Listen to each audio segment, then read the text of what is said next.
Hoş gördük hər kəsi. Deməli, bu video izahımızda neyinirik? Cəfər Cabbarlının Oktayovlu əsərini təhlil edəcək. Burada Oktayovla çalmadı, ona qədər reklamlar burada arxa fonda gedir. Oktayovlu əsərini Firuzə müəllimə ilə təhlil edəcək. Salam, hər kəs salamlayıram. Kanalımıza abunə olun, biz dəstəkləyin, videomuzu izləyin. Mütləq. Deməli belə, yenicə bu dərsdə Oktayovlu əsəri haqqında danışacaq, təhlil edəcək. Mən suala verəcəm, Firuzə müəllimə cavablandırmağa çalışacaq. Xalqımız övladları da burada münsiflər kimi oturublar. Yəni, ola bilsin ki, onlara sual verir. Başlayaq. Birinci əsərin forma xüsusiyyətləri. Birinci əsərin forma xüsusiyyətləri əsas 1922-ci ildə yazılıb. Cəfər Cabbarlı yazıb əsəri faciə janrında yazılmışdır. Forma xüsusiyyətlərinə görə çox yaxşı əsərdir. Çünki burada bədii təsvir ifadə vasitələrindən çox gözəl istifadə olunmuşdur. Sonra dialoqların və monoloqların yığcam verilməsi əsəri daha təsirli etmişdir. Sonra ümumi biz buna piyes deyirik, amma piyes bir janr deyil. Dramatik novda olan bütün əsərlərə piyes adlandırırıq. Belə. Başlayaq. Keçək ona daha çox məzmunla danışmağa. Biz deyirik ki, bu əsərdə mövzu və ideya demək olar ki, eyni şeydir. Yəni, mövzuda teatrdır, ideyası teatr yaratmaqdır. Bəs teatr yaratmaq ideyası, burada Oktayın timsalı, nədir bu çətinliklər? Burada əsasən Oktayın qarşısında, Oktayın ən böyük, ən başlıcaq amalı o idi ki, Azərbaycanda da teatr yaransın, Ruslarda var, digər xalqları inkişaf ediblər, bizdə yoxdur, yəni bizdə də inkişaf edəsin. Bunun da qarşısında duran məsələlər çox idi. Birinci məsələ bu idi ki, maddi cəhətdən çətinlik var idi. İkinci məsələ bu idi ki, burada onun ətrafında olan aktyorlar heç biri o dərəcədə mükəmməl savadlı deyildi. Həm də ondan əlavə, savaddan da əlavə heç biri Oktay qədər can atmırdı da, yəni o qədər çalışmırdılar ki, bizdə səbəblər ümumiləşdirsək, Oktayın ətrafındakılar bu aktyor truppasını deyək də, onların bu etinasızlığının ümumi səbəbi nədir?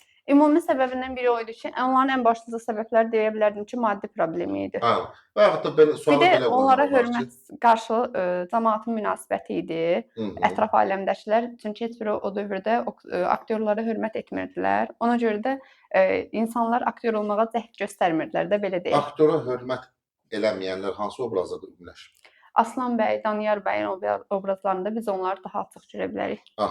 Hətta teatr ümumiyyətlə belə deyək, qəbul eləməyən bir obraz vardı orada. Hacı Zaman. Hacı Zaman. Firəngizin atası Hacı Zaman. Aslan bəy deyirik ki, teatrı filanı qəbul eləmir, amma Rus teatrına gedir. Əslində Aslan bəy o dövrə çarizmdə deyək ki, o dövrün yaltaq adamlardan biridir. Yox, teatrın yaranması çarizm deyil də daha çox, deyil. Neysə də, onlara müstəmləkəçilərə belə deyək ki, yaranmaq üçün yaltaq ikiyüzlü adamlardan biri idi. O özünü üzdə, yəni təhsilli, dünya görüşlü insan kimi göstərirdi. Onun Firəngizi teatra aparmasının da, özünün teatra getməsinin də ən böyük səbəbi bu idi. Amma arxada teatra alçaq bir yer, orada çalışanlar da ki, yəni heç adlandırırdı, yazıq adlandırırdı. Yazıq, bədbəxt, alçaq adam adlandırırdı. Bu yeri gəlmişəm, bu belə deyək də, xarakter tamam fərqli, məsələn, Aslan bəy. Amma göstərdiyi görünü tamam fərqli obraz. Bir nə belə keçmişik biraz əvvəlki əsərlərdə. Ziddiyyətli obraz. Təzad, yəni daxili aləmi ilə. Əslində Rüstəm bəy deyə bilərdik. Bəli, anamın kitabındakı Rüstəm bəy də deyə bilərik ki, burada. O da oxumuşdu, Rus. İkisində əslində oxşar cəhətlər kimi deyə bilərik ki, Rus təhsili almışdılar. Amma onun da hardasa fikirlərində gerilik var idi. Bəli, bir qız kimi istəyirə gedə bilər. Amma belə qrup, amma xarici demokrat təsiri bağışlayır, amma əslində heç də elə biri deyil. Əsl geridə qalmış mağmının birisidir.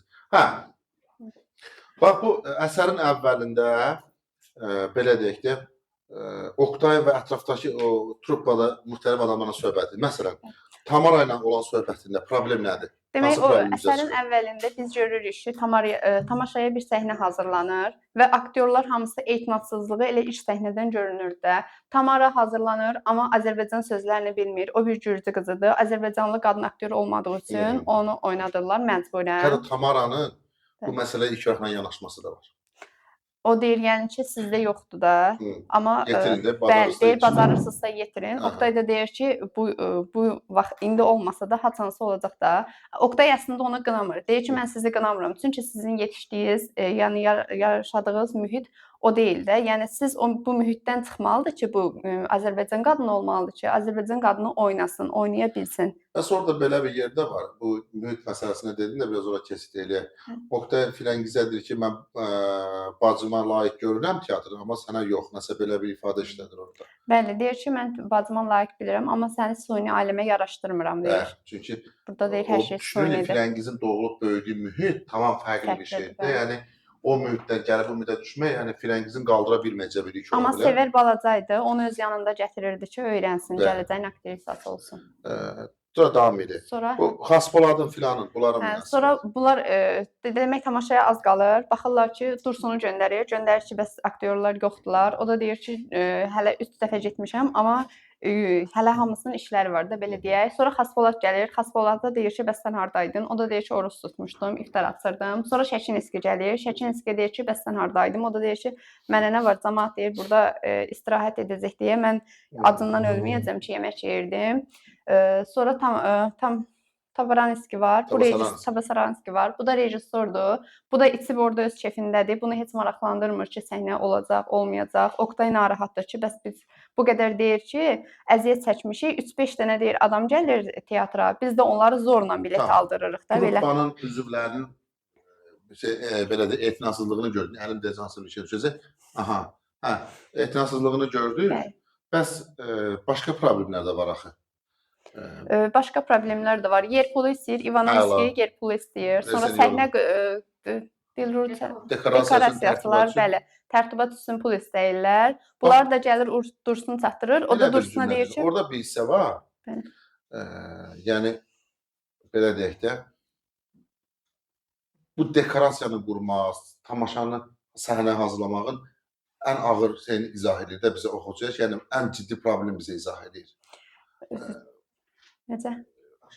Daşla. Hə, o deyir ki, deyir dekorasiya qurmaq üçün bizim mıxımız yox, nə bilim, çəkicimiz yox. O da deyir ki, çəkic bir daş, yerdən bir daş götürür, əli ilə vurmaq istəyəndə hətta əlini də qanadır. Sonra da Səməd bəy soruşur ki, əlvən olur, deyir, yəni bu şeydə. Əslində, bax bu əsərin əvvəlindəki bu hissələr onu göstərir ki, yəni heç bir şey Oqtayın yolundan döndərmir. Bəli, o yolundan döndürür. Adam konkret olaraq yəni bu heç bir bəhanə qəbul eləmir, tutduğu yolda irəliləmək üçün. Hamısı deyir ki, tamaşa qalsın, bu gün oynanmasın. Deyir ki, yox da, yəni mən bunun cəmaatı aldada bilmərəm. Onsuz da deyir xalq etinadsızdır. Tilsindirə bilmərəm deyir cəmaatı. Orada tilsindirmə deyəndə bizdə bir müəllimə vardı, şimdi çıxaran tilsinirdi. Hə. Deməli, bəs bu belə deyək də belə bir sual vermək istəyirdim.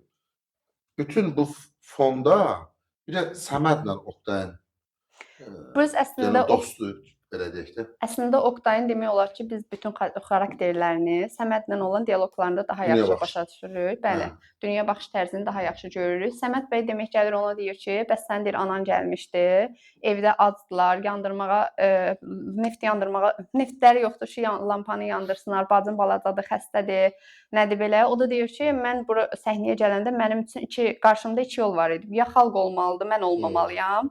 Ya mən olmalıyam, xalq olmamalıdır. Mən də ikinci yolu seçdim və xalqı götürdüm. Deyir ki, bəs sənin anan, bacın, o da deyir ki, onlar da xalqlar da, yəni o da cəmaət də onlarla maraqlansın. Bizdə də işin acılı tərəfi nədir? Əsəri oxuyub, yəni əsəri anlamayan, yəni belə də o yerə takılır. Oqtay yaxşı oğlan olsaydı anasına bacısına baxardı. Belə yanaşanlar olur görsən, amma əslində əsər bizə onu demək istəmir də, yəni. Bəli, deyir mən istirahətini, o da deyir ki, istirahət istəmirlər də, deyir onlar sadəcə dolanışıq istəyirlər, deyir yenə də. Bildik ki, Oqtayın məişət problemləri var da, yəni o da işte yaxşı yaşamır filan. Problemləri var, ondan əlavə də şəxsi həyatında da öz əmisi qızla nişanlıydı, əmisi qızı da onu o dövrün, yəni dediyimiz kimi də oyunculuğu, aktyorluğu millət qəbul etmirdi. Onları heç yerə buraxmırdılar. Aydı deyir ki, sən ananı deyir yazxanalara buraxmırlar. Bundan oğlun deyir arvad tumanı geyinir, oyunbazlıq edir. Bundan əlavə deyir ki, sənin əmin, öz doğma əmin nişanlını bu gecə başqasına ərə verir də, səndən ayırdı. Bu problemlər də var idi. Yaxşı. Tamam, bunu bildik. Hə, bir də bu ağır fonda, bu fonda Firəngizin əsərə daxil olması var da, Nadia ilə bir yerdə. Nadia ilə Firəngiz də əslində bundan 3-cü dəfədir ki, deyir ki, Nadia ilə Firəngiz gəlirlər. Nadia deyir ki, biz 3-cü dəfədir gəlirik. Sən Oqtayı görmək istəyirsən, amma bu gün görək. Firəngiz deyir ki, bu gün söz verirəm də, yəni onunla qarşılaşacağam. Firəngizi Oqtayın ən çox hansı rol cəlb eləmişdi? Karol. Karl. Karol Amma biz rolu. bunu kimin dilindən eşidirik? Nadia deyir. Nadia deyir ki, Utanır. siz deyir Firəngizin özü sizə deməyə utanır. O sizin Karol rolunu oynamağınızı çox bəyənir. Hətta deyir ki, ruslardan da yaxşı oynayır Oktay bu Bu rolu. iki qızın utanmaqdan başqa bir də Bir də qorxduqları bir şey var. qorxduqları bir şey vardı. Aslan bəydən qorxurdular. Yan lojadan. Fikirləşirdilər ki, bəli, Aslan bəylə yan lojadan bunları görər. Ona görə Nadia deyir ki, tez gülü ver, gedək. Həm də ki, ondan əvvəl də Oktaya məktubda o yazıb göndərir. Mazandaranski də gəlir məktubu oxuyur. Oktay da çox sevinir ki, yəni bizdə də Tamaşaçı məktubu bəli, alır. tamaşaçı məktubu var. Əla. Deməli, keçdik indi Firəngizin mühitinə. Aslan bəydən danışdıq. Firəngiz Atasının fikirlərini bildik. Yəni onun doğulduğu, yaşadığı mühit belə deyək. Firəngiz və Oktay sevgisinin ortaya çıxması. Aslan bəyin bir reaksiyası və bunu aradan qaldırmaq üçün atdığı adımlar. Demək, Firəngizlə Oktay artıq 3 ildə yaxındır ki, sevgilidirlər. Yəni bir-birlərini sevir. Bir müddət onlar Firəngiz gəlir, səhnədən sonra Oktay ilə görüşür, Oktaya çiçək verir. Oktay da hər dəfə istəyir ki, bu söhbəti açılmasın da. Yəni söhbəti tam olaraq demir səni sevirəm. Sonra axırda görür ki, yəni yeri yoxdur. Firəngiz deyir ki, sən öz hisslərindən qaçırsan. O da deyir ki, mən qaçmıram. Mən səni sevirəm, amma yəni bunun bir sonu yoxdur da. Sənin mühitinə mənim mühitimin yəni uyğunlaşmır. O da deyir ki, mənim üçün heç nə önəmli deyil də. Mən səndən az da qalaram. Acından ölərəm də. Belə deyir. Mən səndən komada da yaşayaram. Belə deyir. Nəysə, bunlar məktublaşırlar. Bir müddət keçir. Aslan bəy məktubu təsadüfən kitabın arasında görür. Firəngizin Sil də bu. bəli, Firəngizin məktubunu görür. O acıqlanır, yanına çağırır. Firəngiz də qorxusundan onu danır. Demir ki, danır, sevgisini danır. Kimi xatırladır bizə? Sevgisini danır. Leylini, bəli. Mən kömək eləmədim. Leylini, bəli. Əslində bunların ikisi də mühitin qurbanı olur da, belə deyə bilərik. Bəli, Leyli ilə oxşarlıq təşkil edirlər. Yəni əslində fərq orasındadır ki, Leylinin ailəsinin Məcnunla problemləri yoxdur. Bəli, amma bunların həm problemləri var, bir bəli. də ki, Firəngiz oxumuşdu da, Leylidən fərqli olaraq daha başqa. Leyli imkan verirlər ki, oxusun. Yenə hanısını açdı burada, ev yox. Nə qədər söyləməmişik, geri qayıdar, ev mənə. Davam edək. Deməli, Sonra Aslan bəy məktubu oxuyur. Məktubu oxuyur, Firəngizə deyir ki, mən Oktay, madam ki deyir belədir, mən Oktayı çağıracağam, sən bunu onun üzünə de dedi. Deyir, mən məktubdan başa düşürəm ki, bu məktub qarşılıqlı yazılıb, yəni tək tərəfli deyil. Sonra Firəngizlə Nadiyanın burada biz dialoqunu görürük. O Nadiyaya deyir ki, mən deyir Oktaya demişəm ki, səndən acından da ölərəm də, az da qalaram. Mən indi onu bu dediklərimi əgər deyir təşkil etsəm, onu yaralamış olaram. Mən bunu deyə bilmərəm. Aslan bəy də deyir ki, əgər deyir onu deməsə, mən onu ya öldürəcəyəm, ya da ki, sürgün elətdirəcəyəm. Ondan sonra Firəngiz məcbur qalır. Deyir ki, yaxşı da, deyəcəm. Firəngizi qınaya bilərikmi? Əslində qınaya bilmərik. Çünki o ailəsi məcbur idi də, yəni. Oktay qorumaq üçün belə bir addımdır. Bəli. Məsələn, əsərin sonrakı axışında biz bilirik ki, yəni Firəngiz fərqindədir, elədir. Bəli, deyir, mən ona mənim borcluyam. Dilemma məsələsi var. Yaxşı. Aslan bəy bildi ki, bu Oktayla evlənməyini nəyə görə istəmir? Çünki qəbul edir. Çünki bəli, deyir. Bəs niyə Danyar bəylə evlənməyini istəyir? Danyar bəylə evlənməyini istəyir. Çünki Danyar bəy vəzifə sahibi idi. Üstəlik Aslan bəyin o vəzifəyə gəlməsinə də köməkçi etmişdi. Ona görə də deyir ki, biri var mən deyim ki, mənim bacımın əri bir məclisdə tanışdıranda deyim falan kəsdi. Bir də deyim ki, aidi bir arvad tumancı ilə oyunbazdır. Deyir, o mənim üçün alçaldıcıdır. Bu da onu Rüstəmlə eyni qüssədə gətirir. Anamın kitabındakı Rüstəmlə. O da bacısının mürüvvətli şəxsi mənafeyinə görə qurulmasını istəyir. Dostu Aslan bəy. O da kimizə hüquqşünaslıq mal həkimi işləyirdi. Gəldik o partlayış yerinə, zirvə yerinə də o Aslan bəy və Oktayın qarşılaşmasına. Burada qarşılaşırlar. O əvvəlcə sakit-sakit Aslan bəy onunla danışır. Deyir ki, bəs deyir mən məktub tapmışam. Başa düşürəm ki, bu məktublar bəli, deyir başqa cürə danışa bilərdim, amma yəni sizinlə deyir mən mədəni oxumuş insanam da. Sizinlə ona görə mədəni danışıram. Deyir ki, mən başa düşürəm ki, bu məktublar qarşılıqsız deyil. Qarşılığı sizdə var. Ona görə də istəyirəm ki, siz o məktubları mənə verəsiniz. Oktay da deyir ki, yox, mən o məktubları verməyəcəm. Deyir, niyə? Çünki deyir nə sizdəndir, nə də sizədir də. Ona görə deyir mən o məktubları sizə verə bilmərəm. Sonra deyir ki, sonra Oktay burada sevgisini açıqca etiraf edir. Deyir, mən qorxmuram da, yəni onu sevirəm, neynirəm. O da deyir ki, bunlar səhvdir də, Firəngiz sizi sevmir, siz səhv başa düşmüsünüz, çıxın gedin. Sonra ona pul təklif edir hətta. O da deyir ki, yox da, mən bunu Firəngizin özündən eşitmək istəyərəm. O da deyir, Aslan bəy də deyir ki, bəs deyir mən o qədər cahil deyiləm də, yəni firəngizlə danışa bilərsiniz. Aslan bəy çıxıb gedir, sonra firəngiz gəlir və deyir ki, mən deyir sizi bir aktyor kimi sevmişəm. Mən səhv başa düşdüm. Bəli, məni səhv başa düşmüsünüz. Siz deyir özünüz də mənə dediniz ki, siz mənə aktyor ilk başda Oktay ona demişdi. Demiş ki, siz Oktay yox da, yəni Karlı və yaxud da ki, mənim oynadığım digər aktyorları sevirsiniz. O da demiş ki, yox. Amma deyir ki, Firəngiz deyir ki, mən deyir sizə fikrimi səhv başa salmışam da, səhv izah etmişəm. Mən sizi yox, Oktayın rollarını sevmişəm. Ondan sonra artıq orada Oktay çox məyus olur. Deyir ki, mən deyir intiqam alacağam. Aslan bəy deyir kimdən? Deyir intiqam alacağam, özümdən intiqam alacağam ki, yəni yanılmışam. Oktaya bəli. Orada axtardığı həqiqətlərin fonunda düşdüyü uçurumdur. Çünki düşünün, mən həmişə deyirəm ki, Oktay kimi obraz hələm ələ düşmür də. Yəni düşünün ki, bu adam bir yol tutur. Məsələn, əmsinin onun nişanının qaytarması, ətrafındakı aktyorların etinasız yanaşması, Tamaranın yekəbaş hərəkətləri, nə bilim, Səməd bəyin gəlib ona yaxşı iş təklif filan. Hətta Aslan bəyin qüdrəti belə bu adama iş eləyə bilmir. Kim çatdırmır? Yəni bir adam düşünün ki, o belə deyək, timsahın ağzına qorxmadan yeriyir də. Kim çatdırmır? Niyə? Çünki bir yol tutur və düzünə biz bir də belə obraz keçəcəyik qoca və dənizdə, inadkar mənasında. Amma qoca və dənizdəki inadkarlıq daha çox sırf xarakterlə bağlı idisə, amma buradakı məqsədlə bağlı inadkarlıqdır. Yəni adam bir məqsəd qoyub qabağına, amma heç nə onu dəyişə bilmir. Hətta evindəki anasının bacısında səfarat içində yaşaması da belə. O bir həqiqət tapır bütün bu çirkab mühitində Firəngiz və Firəngizin də bu adımdan sonra Oktay mənəvi cəhətdə məhv olur. Amma yenə deyirəm, bu Firəngizin xəyanəti deyil. Yəni bunu xəyanət hesab eləmək olmaz. Çünki yazıq qız düşdü dilemmadır. Oktayı qorumaq üçün bu addım atır. Oktayı məhv edən cəmiyyət. Onunla qisas almaq istədi. O deyir, özümdən qisas alacaq. Əslində o cəmiyyətdir. Bunu bildik. Oktay buradan çıxır. Sonra biz onun sürgünə qayıtmasını öyrətdik. Nə qədər müddət çəkmişdi sürgün? 10 il. Təkcə sürgün. Əslində sürgün deyildi. O qubernator, Aslan bəy onu şikayət edir qubernatora. Qubernator da onu sürgünə göndərir Türkmənistana. Bu Türkmənistanda da sürgündə olanda xalq əleyhinə çıxır, daha doğrusu hakimiyyət əleyhinə çıxışlar eləyir. Hakimiyyət əleyhinə çıxışlar eləyəndən sonra bunu türməyə atırlar. Oktay vaxtı üçün hansı addım atsaydı, bəlkə qubernator o sürgün eləməzdi. Oktay vaxtı ikən ya Aslan bəyə elə deməsin. Hə, qubernator Dilmanca istəyirdi özünə. Bəli, orada da Səməd bəy Oktayı göstərmişdi. O da çox bəyənmişdi ki, gəlsin mənim yanında işləsin, amma Oktay getməmişdi. Dedi ki, mənim üçün pul lazım deyil də. Hətta qubernator da təhqir də eləmir. Deməli, bu adam üçün qubernator da qorxulu bir ünvan deyil. Hə. Sonra orada siyasi məsələlərə qoşulur.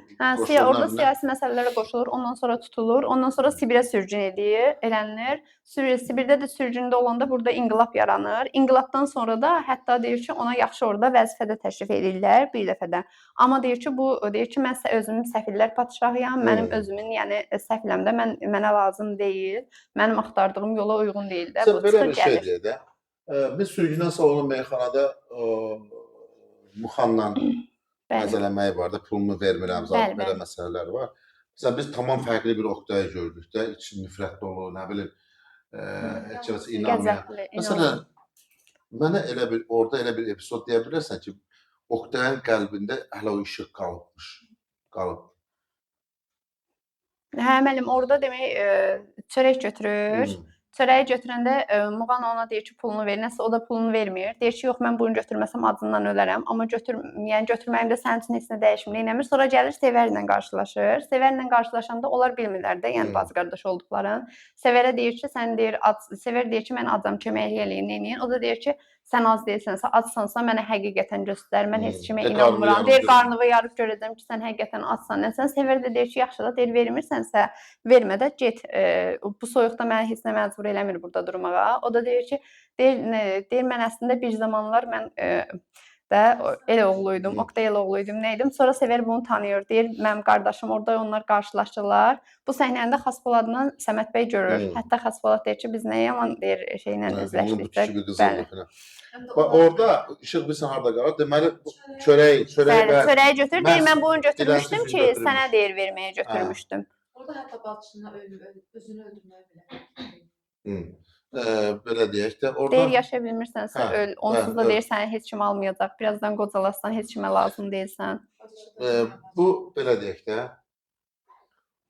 Oqtay burada belə bir vəziyyət yaranır. Deyir ki, bir xalq mənim anama bacıma yeyə dura bilmədi. Bəli. Oqtay harda yanılır?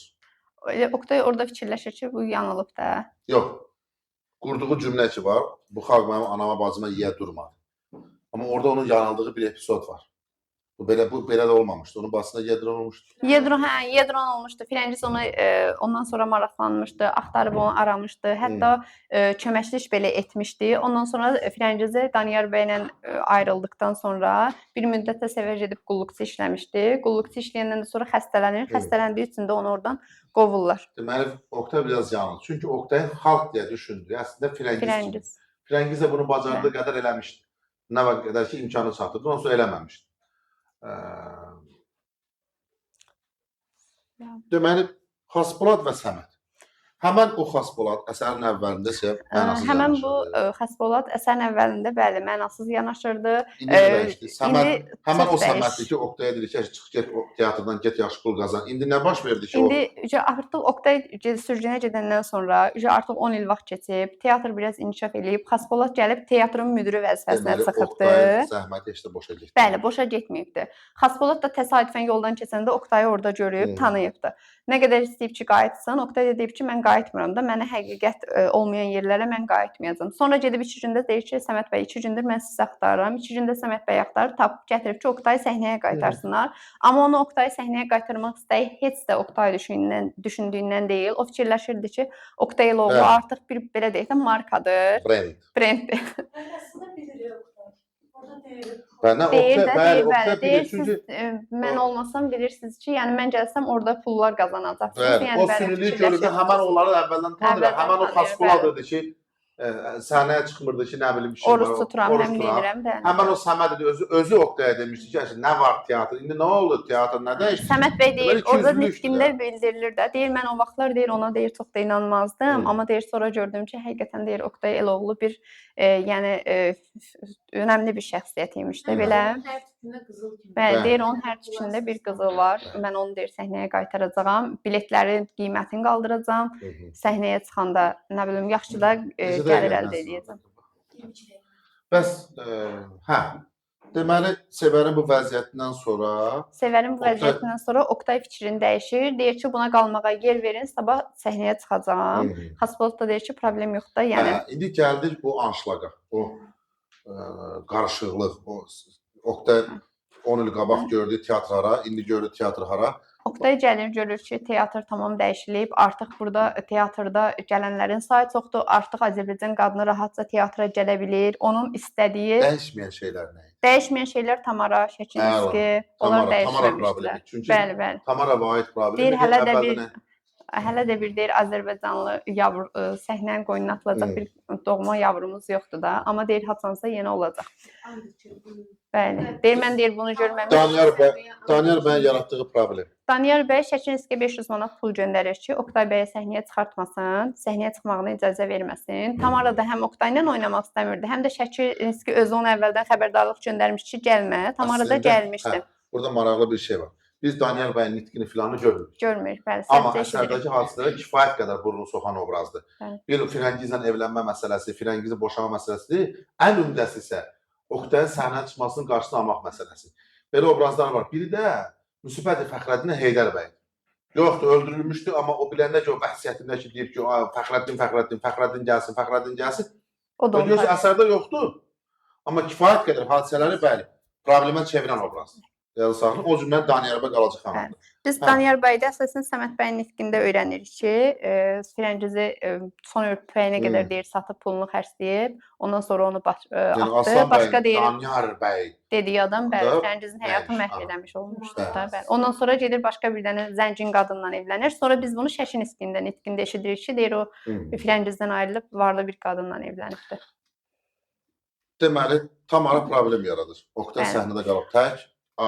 Tamaşaçılar da qırğın ellər ki, bəs nə oldu?